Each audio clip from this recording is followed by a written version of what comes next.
Welcome back to the Real News Network, and welcome back to Reality Asserts Itself. We're continuing our discussion with Ali Abunimah. He's the co-founder and executive director of Electronic Intifada. Thanks for joining us again. Thank you. So Ali's latest book is The Battle for Justice in Palestine, 2006. He wrote One Country, a bold proposal to end the Israeli-Palestinian impasse. So as I mentioned at the end of the last segment, when I was in Ramallah, I guess it's about 4 years ago, I was kind of taken aback by how wealthy parts of Ramallah look like. In fact, cranes everywhere, and there's buildings going up and apartment buildings. And you go to one area where some of the Fatah elite and government, but others, other buildings I think are owned by Palestinians, emigres who have made a lot of money abroad and they're buying condos and buildings. Anyway, it looked kind of like Beverly Hills. And so talk about the sort of struggle within Palestine itself about where Palestine's headed. Well, you weren't the only one who had that impression. And in fact, in the past couple of years, there was a whole genre really started by Thomas Friedman, the New York Times columnist, of going to Ramallah in particular and declaring an economic miracle and saying, you know, there's wealth, there's development. And all of this was sort of harnessed to a narrative that the Palestinians were moving steadily and pluckily towards statehood and building the foundations of Palestinian state. And it was an entirely bogus narrative. The reality is, what you saw in Ramallah is the fruit of a very small elite that has gotten very wealthy. And these are people who benefit from sort of the revolving door of the Palestinian Authority. And a few very large conglomerates that control vast sectors of the economy. And they're living ostentatiously. There's a lot of conspicuous consumption. But the reality for the vast majority of Palestinians in the West Bank and in Gaza was increasing poverty, increasing dependence on humanitarian aid as the productive base of the economy was systematically destroyed by Israel in Gaza and also in the West Bank, and mass unemployment. And, you know, you had Hillary Clinton going over and declaring that, you know, new businesses are opening and new jobs are being created. It wasn't true. Unemployment kept going up.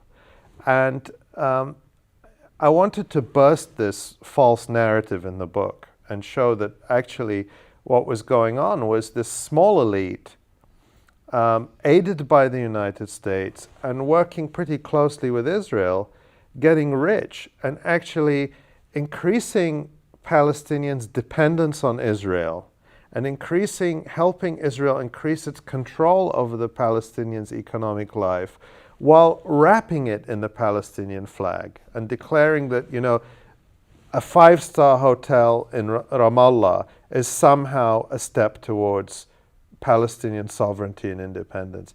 And so and there's this very sort of the sense that, you know, whatever is good for business and good for investors is somehow good for everybody. Yeah, it's just trickle-down economics, except it doesn't trickle down. It's what Arundhati Roy has called gush-up economics, and that has proven very effective in India, in the United States, and in Palestine. And, you know, we don't talk about it in Palestine. We talk about, you know, borders and land and settlements and refugees and all those things that are, you know, absolutely fundamental to people. But what I also wanted to point out is that all this is also going on just as it is everywhere else in the world. And Palestinians have to find a way to tie their struggle for economic democracy and social justice to that global effort. This stratum in the West Bank and also in Gaza, there's, you know, people have made millions of dollars in the current situation in Gaza in spite of the siege. In fact, they're making money in some ways because of the siege and their control over what's coming through the tunnels. And much more, you know, the whole NGO business and all the aid money that comes in, and, you know, various people have made a lot of money out of the status quo. And in fact, that stratum that's made a lot of money out of the status quo, don't they want the status quo? They might not like what might come next. They could lose some of that privilege. I don't know if they like the status quo. I think it's fair to say that they have benefited from the status quo, and I think it's true that they don't know of any alternative to the status quo, because they bet all their eggs on, the idea that there's going to be a Palestinian state in some form, and they would inherit the state. They would be the oligarchs of the new state. The oligarchs of the Palestinian Authority would naturally become the oligarchs of the new state. And if that's taken away from them, then what?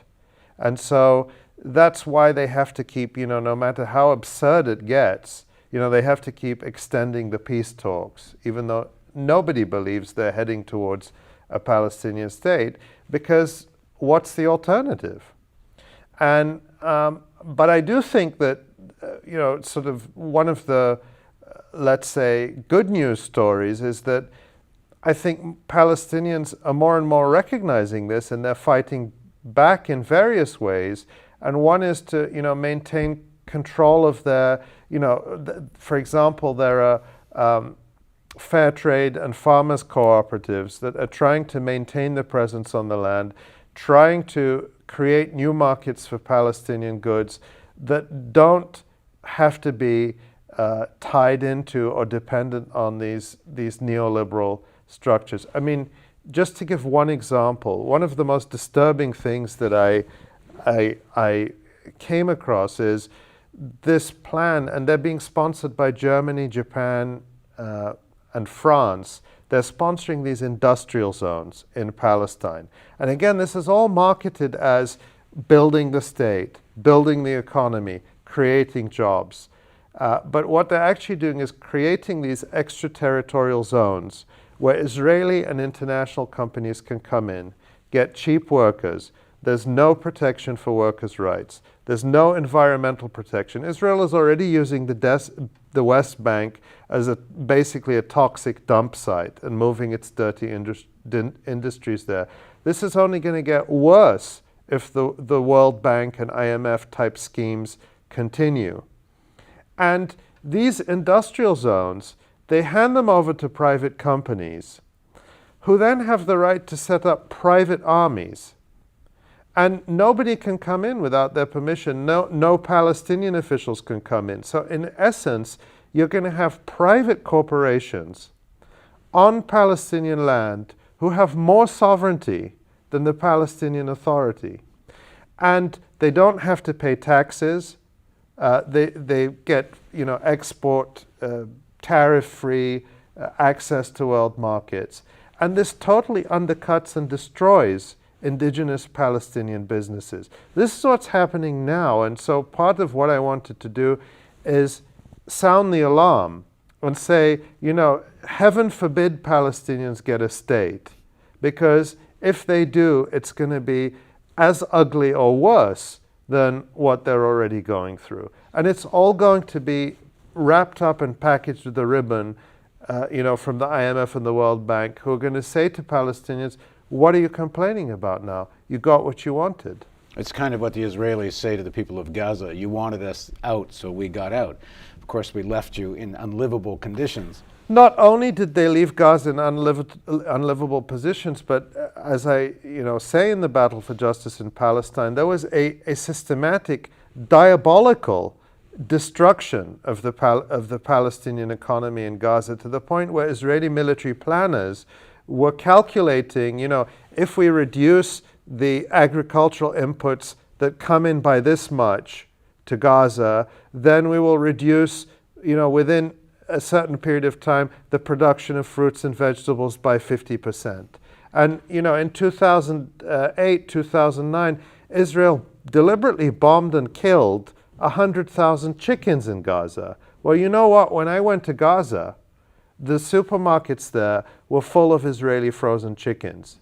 But it's only very few people in Gaza who can afford that. Just to go back to your earlier point, God forbid if there is such a state, because it will be a state that manages this colonization, which is kind of what the Palestinian Authority is now. So it would be calling what's happening now a state and continuing to manage it more or less in the status quo. But then why don't the Israelis want that? I mean, why don't they just make this deal? Because it seems there to be had. It seems like the Palestinian elites are willing to play this role, at least enough of them. So why don't the Israelis just do this deal? I think the logic of Zionism historically has never been, there's never been a point where the mainstream of the Zionist movement has said enough land. And there's nothing within Zionism that puts the brakes on the colonization of land. Zionism began as a colonial movement. In those days, colonialism wasn't a dirty word, so Zionist leaders themselves said we're colonizing. Now it's a dirty word, but the colonization goes on everywhere, in the West Bank, in the South, in the Negev, in the Galilee. And I don't think there is internal brakes that can put a stop to this in Israel. And that's why I think the importance of international pressure, international grassroots pressure in the form of boycott, divestment, and sanctions is so essential to bringing this process of colonial violence to an end, so that we can begin to actually build something that is livable for everyone. And I think in the end it's a very optimistic book. Omar Barghouti, one of the best-known boycott, divestment, and who we've interviewed on the Real News several times. Right. So Omar Barghouti said that the book offers educated hope. And to me that was, in a sense, the best compliment, because yes, I write about a lot of things that are difficult and disturbing and painful, but ultimately it's in the service of making an argument that radical transformation for the better is within our grasp in the next few years. Okay, in the next segment of our interview, and last, we're going to look at what does that reasonable hope, is that the phrase? Reasonable hope? Educated hope. What does educated hope look like in the eyes of Ali Abunimah? So please join us on Reality Asserts Itself on the Real News Network.